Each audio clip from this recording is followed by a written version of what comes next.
Hello दोस्तों, आज हम लोग भारतीय संविधान के जो अनुच्छेद है उसको प्रारंभ करेंगे। देखिए, भारतीय संविधान में जो पहला अनुच्छेद है वो भाग फर्स्ट के तौर भाग भारतीय संविधान के भाग प्रथम के अंतर्गत आता है। भाग प्रथम में 4 अनुच्छेद दिए गए। जो पार्ट फर्स्ट है उसमें कितने अनुच्छेद दिए गए, तो उसमें 4 अनुच्छेद दिए गए हैं। और वो अनुच्छेद पहला, दूसरा, तीसरा और चौथा है। यह जो आता है वो भाग फर्स्ट के अंतर्गत आता है, जिसका यह है कि यह संघ एवं इसका क्षेत्र के अंतर्गत आता है। जो भाग फर्स्ट है यह क्या है, संघ एवं इसका क्षेत्र। संघ एवं इसका क्षेत्र का निर्धारण इसके अंतर्गत किया जाता है।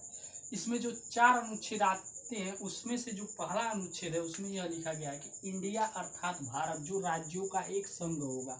भारत जो है वो राज्यों का एक संघ, ऐसा राज्यों का संघ है जिससे कोई राज्य अलग नहीं हो सकता। तब तक नहीं अलग हो सकता जब तक कि भारत का संसद कोई उस जैसे भारत का संसद, भारतीय संसद 2/3 के बहुमत से कोई बिल पास कर दे या फिर संविधान में संशोधन कर दे। 368 के तहत संशोधन कर दे भारतीय संविधान में, और किसी राज्य को चाहे तो अलग कर सकता है, पर अपनी इच्छा से कोई राज्य अलग नहीं हो सकता। जैसे कि अमेरिका के राज्य जो हैं वो एक यूनियन के तौर पे उससे जुड़े हुए हैं, वो जब चाहें जैसे चाहें उससे अलग हो सकते हैं। पर भारत एक फेडरेशन है, यहाँ से कोई राज्य अलग नहीं हो सकता। भारत से कोई राज्य अलग नहीं हो सकता। इसके लिए क्या बोला गया, इंडिया अर्थात भारत राज्यों का एक संघ होगा।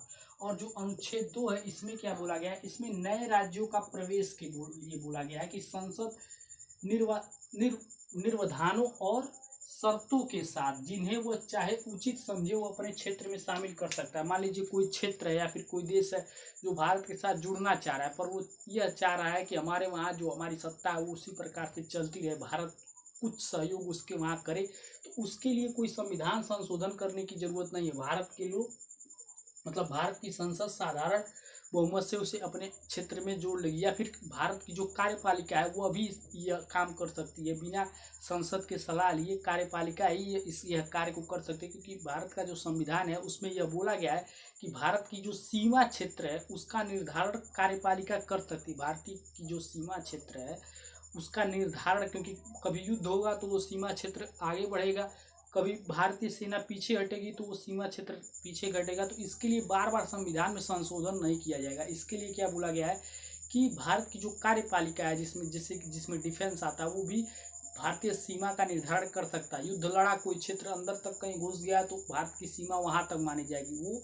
कार्यपालिका, क्योंकि वो कार्यपालिका ने उस सीमा का वहां तक निर्धारण कर दिया, तो इसलिए भारतीय सीमा बढ़ भी जाएगी और घट भी जाएगी। जहाँ पे जैसे जम्मू कश्मीर और जो लद्दाख वाला क्षेत्र है वहाँ पर सीमा घट गया है, पर ये कार्यपालिका के तौर पे आ गया। आधिकारिक तौर पे भारत का वही मकसद है, ये कार्यपालिका के तौर पे भारत की सीमा कम है, पर आधिकारिक तौर पे भारतीय क्षेत्र जो है भारतीय संविधान के तौर पे जम्मू कश्मीर और लद्दाख वाला जो क्षेत्र है वो पूरा भारत का ही क्षेत्र है। पर कार्यपालिका के तौर पे हमारे अंतर्गत, हमारे अंदर नहीं है, उस पर पाकिस्तान का और जो अक्साई चीन है उस पर चाइना का कब्जा हो गया है क्षेत्र पर।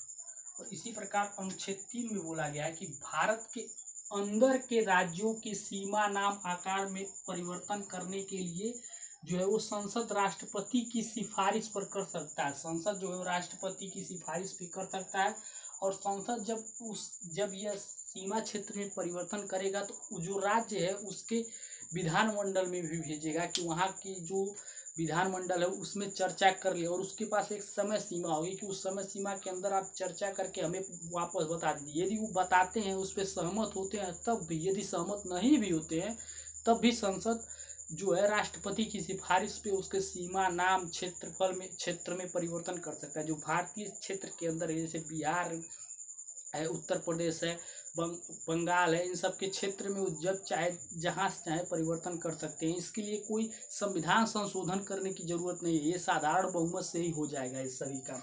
इसकी इन्हीं सब की यानी अनुच्छेद 2 और अनुच्छेद 3 की व्याख्या करने के लिए अनुच्छेद 4 दिया गया है कि ये अनुच्छेद 2 और अनुच्छेद 3 को लागू करने के लिए किसी भी प्रकार का संविधान संशोधन नहीं करना पड़ेगा।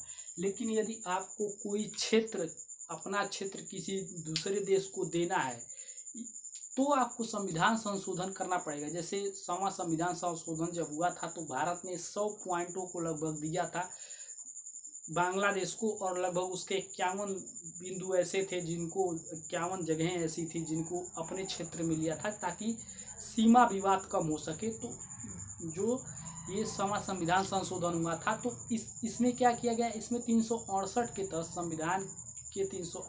तहत संविधान संशोधन करके उस क्षेत्रों को लिया गया और दिया गया। क्योंकि यह एक मतलब क्षेत्र का हस्तांतरण था तो इसके लिए संविधान संशोधन करना जरूरी था। क्योंकि जो युद्धों में होता है जहाँ पे सेनाएं आगे बढ़ जाती हैं या फिर पीछे हट जाती हैं, वो एक हस्तांतरण नहीं है, वो एक युद्ध की प्रक्रिया जिसमें यह निर्धारित नहीं किया गया कि सेना यहीं तक रहेगी, कल रात को सेना और अंदर तक खल जाएगी तो क्षेत्र और आगे तक बढ़ जाएगा। इसलिए वहाँ पे मतलब जो कार्यपालिका के अंतर्गत आएगा वहाँ पे सीमा के निर्धारण के लिए कोई संविधान संशोधन की व्याख्या नहीं किया गया। जो ऑफिशियल डेटा वही रहेगा, मतलब जो संविधान है, जो क्षेत्र इतना संविधान में विस्तृत कर दिया गया उतना ही रहेगा जब तक कि कोई संविधान संशोधन करके भारत सरकार ना अपना जमीन दे दे। युद्ध में इधर उधर होने से जमीन कोई उस भारत की सीमा निर्धारित नहीं, भारत की सीमा वही रहेगी, चाहे वो पाकिस्तान वाले कब्जा कर लें, चाहे हम पाकिस्तान में होकर के अंदर तक कब्जा कर लें, जब तक कि भारत सीमा का मतलब पुनः निर्धारण नहीं करेगा, संविधान संशोधन नहीं करेगा 368 के तहत, तब तक सीमा का आगे पीछे मतलब सरकेगी नहीं, वहीं पर रुकी रहेगी। अब इसके बाद हम लोग समझेंगे कि राज्यों के गठन के लिए कौन कौन से आयोग आए थे, उसको समझेंगे नेक्स्ट वीडियो में। धन्यवाद।